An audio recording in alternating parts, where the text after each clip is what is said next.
আজ অ্যানুয়াল এক্সামের শেষ দিন। প্রতি বছরের মতো আজকেও নিশ্চয়ই বাচ্চারা নিজেদের মধ্যে রং মাখামাখি করবে। এই হাফ ইয়ারলি আর অ্যানুয়াল এক্সামের শেষ দিনে বাচ্চারা কে কোত্থেকে রং নিয়ে আসে আর নিজেদের মধ্যে মাখামাখি করে। মেয়ে তো বলেছিল স্কুল থেকে দেরি করে ফিরবে।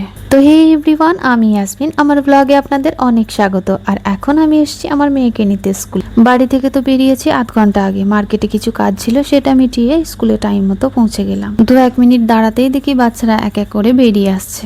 আজ সব বাচ্চাদেরই মুখে দেখছি এক অদম্য হাসি। মাত্র 10-12 দিনই পড়াশোনা থেকে রেহাই, কিন্তু তাদের দেখে মনে হচ্ছে যেন তারা অনেকটা বছর পড়াশোনা থেকে মুক্ত হলো। মেয়েকে বাচ্চারা সব রং মাখিয়েছে, তাই তার খুশি আর ধরছে না। প্রাইভেট ট্রান্সপোর্ট, স্কুলের ট্রান্সপোর্ট সব বাচ্চাদের জন্য আজ ওয়েট করছে। তাদের আনন্দ আর হুল্লোড় দেখে সবাই আজ নীরবে ধৈর্যশীল হয়ে অপেক্ষা করছে। আমারও দেখতে ভালো লাগছিল, কিন্তু বাড়িতে একটি আইসক্রিম আনা আছে, তাই মেয়ে আর থাকবে না। আজ এমনিতেই আবার আধ ঘন্টা লেট হয়ে গেল। ফেরা যাক বাড়ি তাহলে। আজকের ব্লগটি এখানেই, দেখা হচ্ছে পরের ব্লগে। ভালো থাকবেন।